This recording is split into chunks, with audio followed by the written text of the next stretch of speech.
بسم اللہ الرحمن الرحیم۔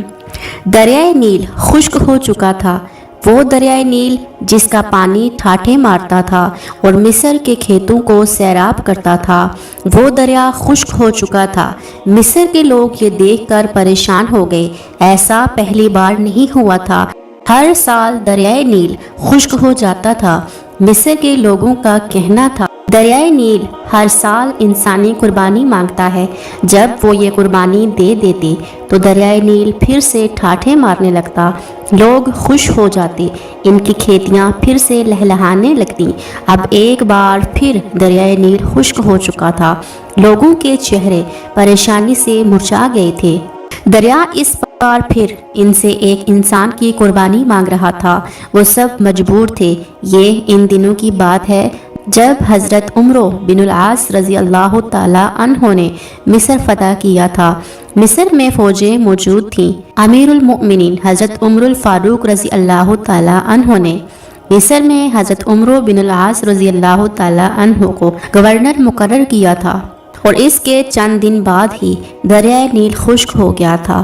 لوگوں کی پریشانی دیکھنے کے قابل تھی۔ لوگ دریائے نیل میں انسانی قربانی کی تیاریاں کرنے لگے۔ اب لوگ خوش تھے کہ دریا انسان کی قربانی کے بعد پھر سے بہنا شروع کر دے گا اور خوشحالی ہی خوشحالی ہوگی۔ آخر وہ دن بھی آ گیا جس دن ایک انسان دریائے نیل کی بھینٹ چڑھ جانا تھا۔ لوگ صبح ہی صبح یوں تیار ہو کر باہر نکل آئے جیسے عید کا سماں ہو۔ ہر شخص کے چہرے سے خوشی جھلک رہی تھی۔ حضرت عمرو بن العاص رضی اللہ تعالیٰ عنہ دریائے نیل کے خشک ہونے کی وجہ سے سخت پریشان تھے۔ جب انہوں نے یہ سنا کہ لوگ دریائے نیل کی بھینٹ چڑھانے کے لیے ایک انسان کو قربان کرنے لگے ہیں تو وہ تڑپ اٹھے کہ یہ تو سراسر ظلم ہے۔ دریا کے لیے ایک انسان کو قتل کر دینا کہاں کی عقل مندی ہے۔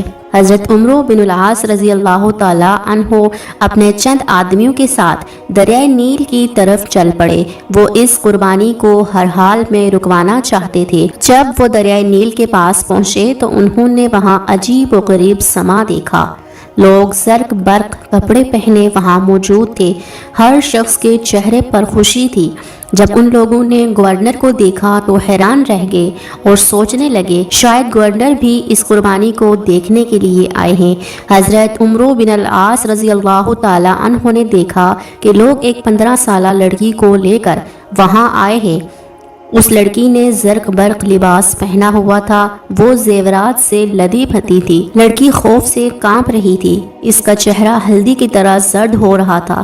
لڑکی لڑکھڑاتے قدموں سے آگے بڑھ رہی تھی۔ وہ لرزتی کانپتی ہوئی لوگوں کے ہمراہ دریا کے کنارے پر پہنچ کر رک گئی۔ اس نے مڑ کر اپنے بوڑھے باپ کی طرف دیکھا۔ باپ کی آنکھوں میں آنسو تھے، وہ مجبور تھا۔ لوگ اس کی بیٹی کو گھسیٹ کر موت کے منہ میں دھکیل رہے تھے۔ وہ کچھ نہیں کر سکتا تھا، اپنی بوڑھی آنکھوں سے بیٹی کو موت کے منہ میں جاتے ہوئے دیکھ رہا تھا۔ لڑکی کی ماں تو غم سے نڈھال ہوئی جا رہی تھی۔ لڑکی ہاتھ چھڑا کر اپنے باپ کی طرف دوڑی۔ لوگ اس کے پیچھے بھاگ کھڑے ہوئے اور لڑکی کو پکڑا اور پھر سے دریا کے کنارے پر لے آئے۔ لڑکی رو کر لوگوں سے التجا کرنے لگی، مجھے چھوڑ دو، میں مرنا نہیں چاہتی۔ لوگوں نے اسے مضبوطی سے پکڑ لیا۔ اب حضرت عمرو بن العاص رضی اللہ تعالیٰ عنہ کے صبر کا پیمانہ لبریز ہو چکا تھا۔ وہ جلدی سے آگے بڑھے اور لڑکی کو ان لوگوں کی قید سے چھڑاتے ہوئے بولے، یہ سب کیا ہے؟ تم اس لڑکی کو کیوں ہلاک کرنا چاہتے ہو؟ لوگ گورنر کی بات سن کر پریشان ہو گئے۔ لڑکی بھاگ کر اپنے باپ کے پاس چلی گئی۔ لڑکی کی ماں نے آگے بڑھ کر اسے اپنے ساتھ لپٹا لیا۔ لڑکی سسکیاں لے لے کر رو رہی تھی اور ماں اسے چپ کرانے کی کوشش کرتے ہوئے خود بھی رو رہی تھی۔ لوگوں نے کہا، اے امیر، دریائے نیل خشک ہو چکا ہے اور وہ ہر سال ایک انسان کی قربانی مانگتا ہے۔ یہ سن کر حضرت عمرو بن العاص رضی اللہ تعالیٰ عنہ نے ناگواری سے لوگوں کی طرف دیکھا، پھر پوچھا، کیا ہر سال یہ دریا اسی طرح خشک ہو جاتا ہے؟